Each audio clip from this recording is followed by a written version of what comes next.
Vamos orar antes de ministrar a palavra. Senhor, nós te agradecemos porque Tu és bom, Tu és vivo e a Tua palavra é viva e poderosa para operar eficazmente em nossas vidas. Por isso, pedimos a Tua bênção sobre a ministração da Tua palavra e sobre cada pessoa que está aqui ou que nos assiste, para que ela possa entrar como uma espada afiada de dois gumes, trazendo realmente uma compreensão da Tua vontade para as nossas vidas, em o nome de Jesus, amém. Mateus capítulo 16 fala acerca de uma igreja que ela é edificada por Deus, sobre a qual as portas do inferno não prevalecerão. É uma promessa tremenda que Jesus fez aos seus discípulos em seu tempo, mas é uma promessa também para os nossos dias. Diante de tantos desafios que enfrentamos, eu tenho plena convicção de que existe uma graça de Deus para que nós, como igreja, prevaleçamos contra as portas do inferno. Não importando a dimensão da adversidade, se nós compreendermos o que caracteriza esta igreja, nós vamos poder não somente prevalecer no dia mau, vencer o dia mau com a bênção, com a graça de Deus, mas nós vamos poder permanecer inabaláveis no Senhor. Eu queria que você abrisse sua Bíblia em Eclesiastes, capítulo 9, versículo 8. Eclesiastes capítulo 9, versículo 8 diz assim: em todo tempo sejam alvas as tuas vestes, e jamais falte o óleo sobre a tua cabeça. Em todo tempo sejam alvas as tuas vestes, e jamais falte o óleo sobre a tua cabeça. A igreja que prevalece contra as portas do inferno, ela é caracterizada por duas coisas em especial: santidade e poder. Santidade e poder. A Bíblia fala que, quando está se referindo, sejam alvas as tuas vestes, é uma referência a quê? A santidade. Santidade. Se você abrir lá em Zacarias capítulo 3, quando o sumo sacerdote Josué se apresenta diante do Senhor, e Satanás também se apresenta, Satanás está acusando o sumo sacerdote, as suas vestes estão sujas, e Deus diz: troque as suas vestes, mude as suas vestes, porque na nossa caminhada de vida cristã, você precisa compreender que o pecado suja as nossas vestes. O pecado suja as nossas vestes. E para prevalecermos contra as portas do inferno, não é só ficar gritando em nome de Jesus, é termos vestes de santidade. Você precisa compreender o seguinte: lá em 1 Coríntios capítulo 1, quando o apóstolo Paulo escreve para a igreja de Corinto, ele diz assim: vocês que são santificados, chamados para ser santo. Como assim? Eles são santificados e chamados para ser santo. Se você ler toda a carta aos Coríntios, você vai ver que realmente era uma igreja assim, com muitos problemas. Havia lá dentro daquela igreja filhos que tinham relacionamentos com a madrasta. Havia muita contenda, havia muita briga ali, mas Paulo fala assim: vocês são santificados. O que significa isso? Quando nós abrimos lá em Tito, no capítulo 3, Tito no capítulo 3 vai dizer o seguinte, versículo, deixa eu ver aqui, capítulo 3, versículos 4. Quando, porém, se manifestou a benignidade de Deus, nosso Salvador, e o seu amor para com todos, não por obras de justiça praticadas por nós, mas segundo a sua misericórdia, Ele nos salvou mediante o lavar regenerador e renovador do Espírito Santo, que Ele derramou sobre nós ricamente por meio de Jesus Cristo, nosso Salvador. Então, quando o apóstolo Paulo escreve para a igreja de Corinto, e dizendo que eles foram santificados, significa que eles foram lavados, redimidos, regenerados do seu pecado e agora estão numa condição ou num estado de santidade. Só que a Bíblia diz também que eles eram o quê? Chamados para ser santos. Na sua condição diante de Deus, justificados pelo Senhor e santificados pelo Senhor. Isso era uma posição no mundo espiritual. Mas também eles eram o quê? Chamados para ser santos. A Bíblia diz que nós somos chamados para ser santos. E quando nós falamos de santidade, não é ter uma auréola na cabeça, aquela coisa. Não, não é isso. É um estilo de vida. Quando nós nascemos de Deus, uma das características inerentes ao novo nascimento é santidade. Por quê? Nascemos de Deus. O DNA de Deus é um DNA de santidade. Então existe um estilo de vida que a Bíblia fala que é um estilo de vida santo. A palavra santo também tem como significado alguém que é separado, alguém que vive diferente do padrão do mundo. Quando Deus tira o povo de Israel do Egito, ele vai dizer em Deuteronômio capítulo 7, que eles foram chamados para ser um povo santo, um povo separado. Então Deus dá todas as leis, os mandamentos, para que eles não imitassem as obras dos países, das nações pagãs. Aquilo se chamava o quê? Santidade. Ou seja, viver de uma forma diferente do padrão do mundo. Isso é santidade. Quem é santo tem uma forma de falar que é diferente do mundo. Quem é santo se veste diferente da influência do mundo. Isso é separação. Mas não é somente algo externo, é algo interno. Os fariseus, que na sua raiz também significa os separados, eles não gostavam de se misturar com os pecadores. Eles se achavam mais santos do que todo mundo. Então uma das coisas que eles faziam era criticar Jesus, porque Jesus estava lá junto com os pecadores e publicanos. Só que Jesus vai dizer o seguinte para eles: vós pareceis às pessoas como sepulcros caiados, por fora se mostram belos, mas por dentro estão cheios de hipocrisia e iniquidade. Externamente, eles procuravam expressar uma santidade, uma separação.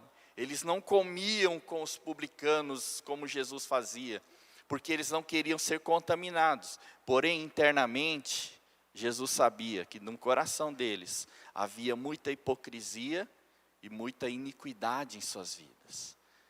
E a santidade de Deus, ela vem como uma mudança não externa somente, mas uma mudança interna. Aquele que mentia, não minta mais. Fale a verdade ao seu próximo. Isso é santidade. Aquele que roubava, não só não roube mais, mas trabalhe para ajudar o próximo. Isso é santidade, é um estilo de vida, é uma cultura de Deus. Então Deus, quando dá os mandamentos, as leis, os estatutos, os juízos ao povo de Israel, você vai perceber o seguinte: olha, não façam como os povos pagãos. Não imitem suas obras. Eu estou dando para vocês leis que os fazem diferente das demais nações. E elas vão ver essa diferença. Elas vão ver essa diferença. Então, nesse texto, eu quero ligar a igreja que prevalece contra as trevas, contra as portas do inferno, é uma igreja santa. O apóstolo Pedro vai escrever assim: sede santo como eu sou santo, em todo o vosso procedimento. Ou seja, nós como cristãos, nós não vivemos segundo o padrão que o mundo estabelece. Nós vivemos conforme o padrão que Deus estabelece na sua palavra. Isso nos faz diferente. Isso nos faz expressar a luz do Senhor, a santidade do Senhor, perante a sociedade, perante o mundo. E quanto mais santidade, mais luz em nossas vidas, irmãos. Quanto mais santidade, mais luz ao Senhor. A santidade é algo realmente tremendo, tá? Eu gosto desse tema, eu gosto de ministrar sobre isso, porque é algo que traz um impacto. Sabe, nós não podemos, se nós não conhecermos a Deus e a sua palavra, nós seguimos o curso do mundo, como muita gente está seguindo. O padrão do mundo, em várias áreas da própria vida de uma pessoa. Ou por desconhecer a palavra de Deus, ou por se deixar levar pelas más influências. Porque a Bíblia diz lá em 1 Coríntios 15, não vos enganeis, as más conversações corrompem o bom costume. Mas graças a Deus, nós temos não só a palavra, mas a presença do único Espírito na Bíblia, que é declarado como santo, habitando dentro de nós. Ele é a origem, a fonte da nossa santidade. E por isso temos que cuidar de não entristecer ao Espírito de Deus, não apagar o Espírito de Deus. Quando Deus move em nós, e você sente aquele desejo, puxa, eu preciso mudar isso. Não é o diabo que está fazendo isso, é a presença de Deus, é algo bom. E se você abre o seu coração para isso, isso vai o quê? Te levando a novos níveis de santidade. Quando Isaías tem um encontro com Deus, lembra, capítulo 6 de Isaías, né? Ele tem um encontro com Deus, e ele fica assim, abismado diante da presença de Deus, e ele diz assim, Senhor, eu habito num povo de impuros lábios, e eu sou de lábios impuros também. E Deus vem e toca os seus lábios com a brasa viva do altar, para remover o quê? Essa iniquidade. E por que só removeu essa? Ou pelo menos ali naquele contexto? Porque ele reconheceu diante da santidade de Deus, que os seus lábios eram impuros. A Bíblia nos ensina, né, lá em Hebreus capítulo 12, vamos ler esse texto também, versículos 12 ao 14. Segui a paz com todos, versículo 14, desculpe. Segui a paz com todos e a santificação, sem a qual ninguém verá o Senhor. Então Deus deseja que a gente siga a paz com todos e a santificação, sem a qual ninguém verá o Senhor. Então é necessário, existe uma posição em Cristo quando nós nos convertemos e nascemos de Deus, tá? Somos santificados, mas a Bíblia diz que somos chamados para ser santo, então isso significa que existe um processo da qual Deus nos leva à medida que nós vamos tendo conhecimento de Deus, experiências com Deus, a novos níveis de santidade. Por isso lá, quando lemos em Eclesiastes, diz assim, em todo tempo, sejam alvas as tuas vestes. Em todo tempo, seja santo, seja santificado pelo Senhor. Porque essa é uma das armas mais poderosas. O diabo, ele imita a cura. O diabo imita muitas coisas de Deus, mas ele não imita a santidade. O diabo não imita a santidade. E a santidade é uma porta aberta para que a gente possa ter experiências gloriosas com o Senhor em nossas vidas. Lá em Josué, capítulo 3, versículo 5, diz assim, antes do povo de Israel, adentrar na terra prometida, disse Josué ao povo, santificai-vos, porque amanhã o Senhor fará maravilhas no meio de vós. A santificação nossa, irmãos, abre portas para as maravilhas, para os milagres de Deus serem operados no nosso meio. Por quê? Deus é um Deus santo. Deus é um Deus santo. E aonde a santidade atrai a Deus e atrai a manifestação de Deus. É muito interessante, que você vai ver, se você estudar o que Deus ensinou para o povo de Israel, eles deveriam carregar com eles, tipo um porrete, para, na hora da necessidade, escavar e enterrar. E ele diz assim, porque eu sou santo, para que eu possa andar no vosso meio. E eu me lembro uma pessoa dizendo assim, se teu banheiro é aquela bagunça, Deus não vai estar lá não, viu? Se a tua casa é toda bagunçada, é provável que Deus não esteja lá. Porque Deus é um Deus santo, Ele anda no meio onde há santidade. Isso inclui até o estilo de vida de limpeza do povo de Israel. Uma igreja que prevalece contra as portas do inferno. Ela busca e vive um estilo, um padrão de vida de santidade.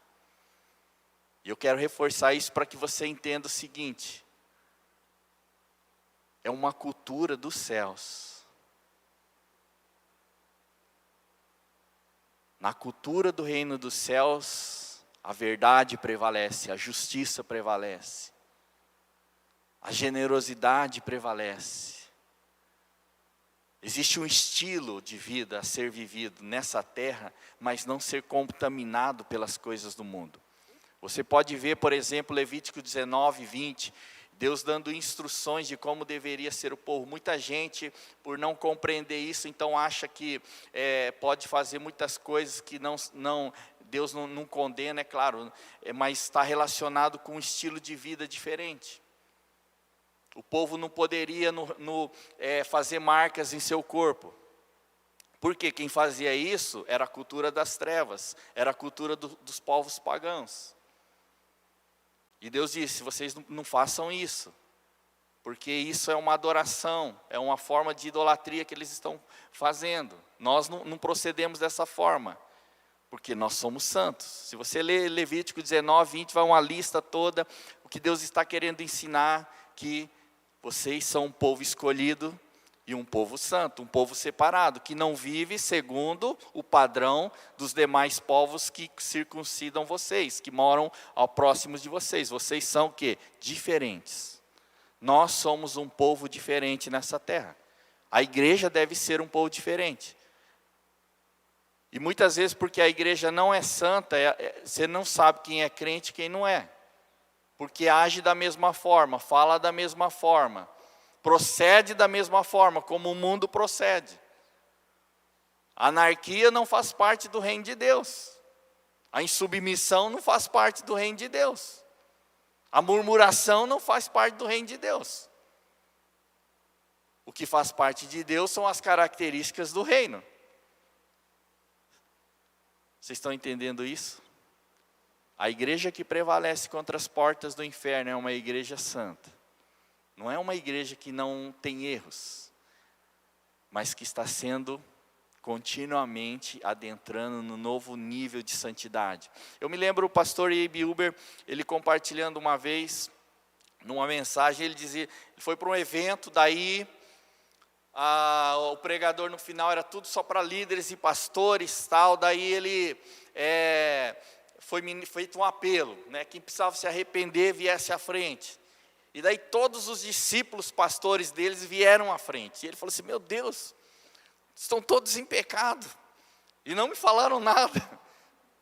E ele ficou com aquilo lá, só ele que não foi todo mundo. Só ele que não foi.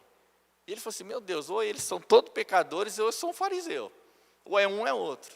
E Deus fala assim com ele, não é nenhum nem outro. Porque a santidade é como uma cebola. Tem várias camadas. E à medida que nós vamos nos aproximando de Deus, porque Deus é luz. Você está olhando daqui e tal, você pode olhar para a minha roupa, talvez você não vai notar nenhuma sujeira. Mas se chegar de perto, pode ser que você encontre. Assim acontece quando nós nos aproximamos de Deus. Nós vamos vendo as marcas que precisam ser removidas, e com a graça de Deus são removidas pelo sangue de Jesus das nossas vestes. Deus quer nos dar nessa noite vestes alvas como a neve. Deus quer nos levar a uma nova dimensão de santidade, não externa, mas uma santidade que flui do nosso interior pela presença e manifestação do seu Espírito em nós. Mas não somente isso, eu sei que isso é um ponto importante, mas lá em Eclesiastes também fala assim, não faltes o óleo sobre a tua cabeça. Não falte o óleo sobre a tua cabeça. O óleo na Bíblia, uma das principais representações é unção de Deus, capacitação de Deus, poder de Deus. Lá em Atos, capítulo capítulo 10, Atos, capítulo 10, versículo 38. Diz assim: como Deus ungiu a Jesus de Nazaré com o Espírito Santo e com poder, o qual andou por toda parte fazendo bem e curando a todos os oprimidos do diabo, porque Deus era com ele. Isaías capítulo 61.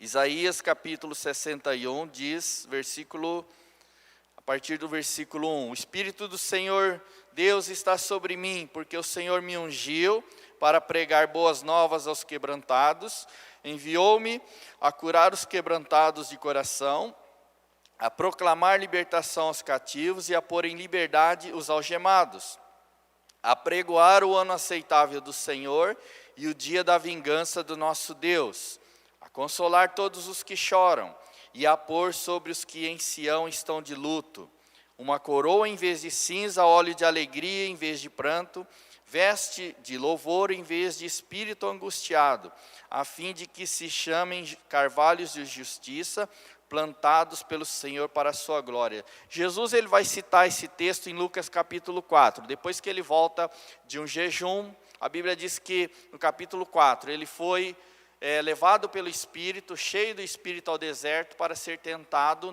pelo diabo, por durante 40 dias. E a Bíblia diz que ele foi cheio do Espírito Santo. Mas depois no versículo 14, diz que ele voltou no poder do Espírito Santo. Daí ele vai citar esse texto aqui. E ele só inicia o ministério dele a partir de então. Ele não inicia o ministério antes que fosse ungido com o Espírito Santo e com poder. Era necessário esse óleo ser liberado sobre a vida dele, essa capacitação dos céus, para ele iniciar o seu ministério. Tanto que quando ele está para subir aos céus, ele diz assim para os seus discípulos: não saiam, Lucas 24, 49, não saiam de Jerusalém até que do alto sejam revestidos do poder de Deus. Por quê? Porque não há como prevalecer contra as trevas sem santidade e sem poder. Na nossa própria força, nós precisamos do poder de Deus em nossas vidas. Esses dias eu estava lendo um livro e que me chamou muita atenção, E nesse livro do Rick Joyner, ele dizia o seguinte: o tempo da neutralidade quanto ao mundo espiritual acabou. Aqueles que não conhecem o poder sobrenatural de Deus se tornarão cada vez mais sujeitos à maldade e aos falsos poderes sobrenaturais do inimigo. As igrejas que têm rejeitado o poder sobrenatural de Deus, hoje se tornam cada vez mais irrelevantes e incapazes de alcançar o mundo nesse intenso conflito espiritual. Muitas das igrejas e denominações que têm rejeitado o poder de Deus já têm sucumbido às influências do movimento da nova era. Outras sucumbiram ao espírito desta era em outras formas, não somente tolerando o pervertido e o não convertido como membros, mas também os ordenando como pastores e líderes. Não só a ausência do poder tem feito que o cristianismo não prevaleça, mas por imitar o mundo, tolerar o que Deus não tolera. E muitas vezes colocar pessoas em posição de autoridade, sem serem verdadeiramente convertidos e terem uma vida de santidade diante do Senhor. E muitos estão sucumbindo por causa disso, por causa da influência desse espírito de engano que tem adentrado muitas vezes dentro do contexto de igrejas. Mas é necessário o quê? O poder sobrenatural de Deus. Nós fizemos um retiro 7 dias, e vivenciamos momentos muito especiais com o Senhor. E naquele momento eu pensei, falei por aquilo. Tudo que a gente sonhava anos lá atrás, estamos vivendo hoje. De coisas extraordinárias Deus acontecendo. a manifestação de Deus, a manifestação dos anjos de Deus. Tem sido algo impressionante. Ontem nós estávamos numa reunião online, né, uma escola que eu estou dando online. E eu tinha dito, falei assim, aqui, esses dias aqui eu estou buscando pelo menos duas coisas. Poder de Deus para curar câncer, e poder, que é uma coisa que tem, né, muita gente, e poder de Deus para curar pessoas do Covid. Porque a gente orava, mas tipo assim, não via nada acontecer, de imediato. Daí ontem estamos na reunião online,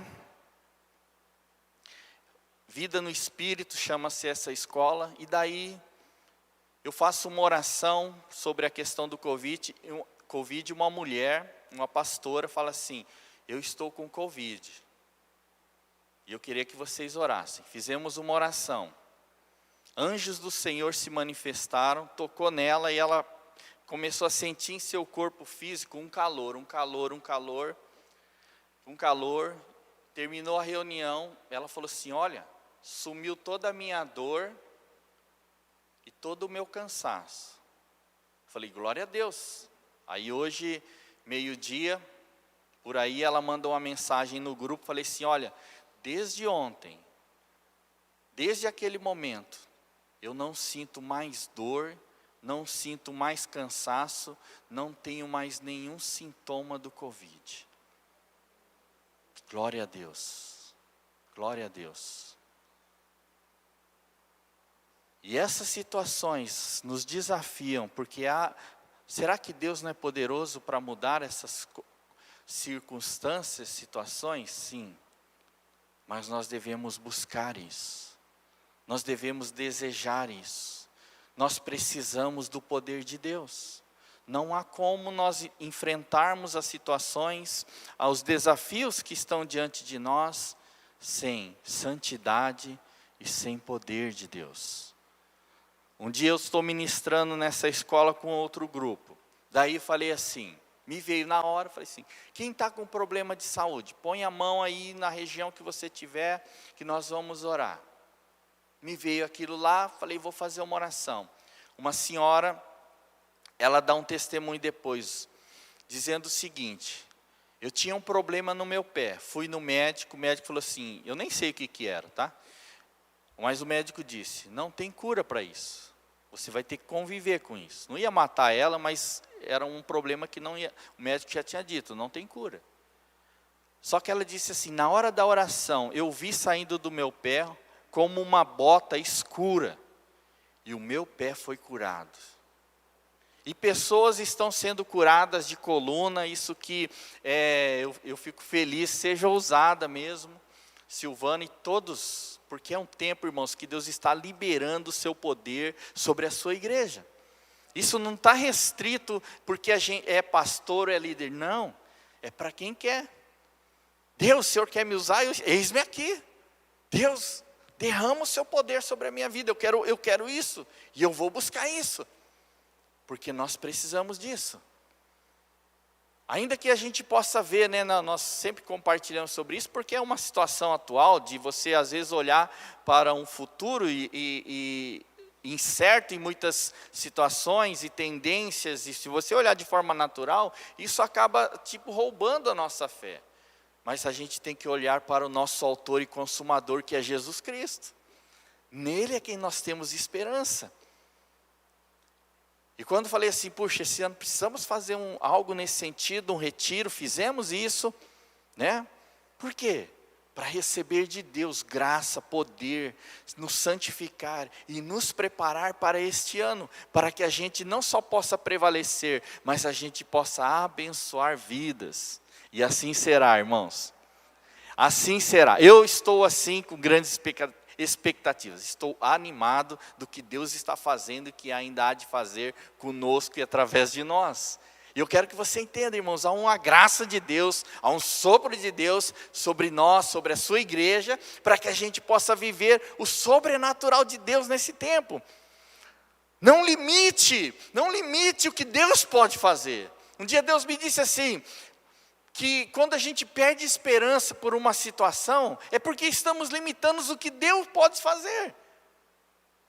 E Deus é ilimitado em seu poder. Em cada uma das suas promessas, a Bíblia diz que Ele tem o sim, não é não e o sim, é o sim de Deus. E nós devemos buscar isso, porque Deus está liberando poder sobre a sua igreja, para que a gente possa prevalecer. E eu digo assim, Senhor, eis-me aqui, usa-me a mim, santifica este vaso.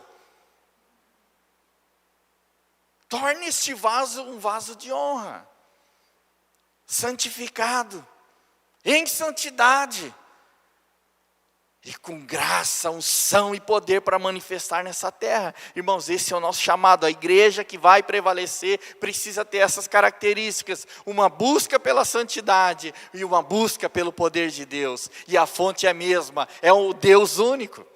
A fonte é única, é Deus. Por isso que se nós buscarmos a Deus de todo o nosso coração, nós vamos ver tanto a manifestação da santidade, como a manifestação do poder de Deus.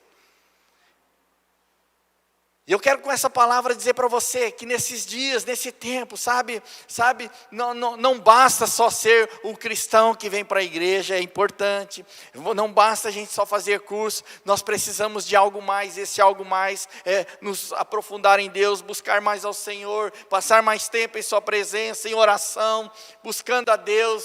Para quê? Porque Ele é a fonte da santidade e Ele é a fonte do poder que nós tanto almejamos e precisamos. E foi graças a isso que quando você olha para os discípulos, lembra dos discípulos? Jesus, depois que ele é crucificado, daí os discípulos todos temerosos, porque começa aquela perseguição, aquela situação, né? Jesus vem e durante 40 dias anda com eles, ministra a eles novamente, traz entendimento do propósito de Deus em tudo aquilo. E a Bíblia diz que então eles vão buscar a Deus. Por cerca de 7 dias estão lá buscando ao Senhor. Porque Jesus havia dito, não saiam de Jerusalém, enquanto vocês não foram revestidos do poder de Deus. E eles estão lá. E esse poder vem. E quando esse poder vem, a história deles é mudada. Porque se antes eles estavam tímidos, se antes eles estavam acovardados, depois que eles são tomados pela presença de Deus, revestidos do poder de Deus, há um espírito de coragem, de ousadia. Eles são presos, mas eles se alegram porque estão fazendo a vontade de Deus, a obra do Senhor. Algo mudou na vida deles. Por quê? Porque Deus encheu eles com o seu Espírito. Sabe, irmãos, a gente às vezes tenta ter fé, a gente às vezes tenta ser corajoso, mas nunca conseguimos. Por quê? Porque a fonte é Deus. Mas se nós estivermos conectados na videira verdadeira, tudo que é de Deus vai fluir em nós também. As suas virtudes, a sua santidade, o seu poder, a manifestação de Deus. É algo impressionante.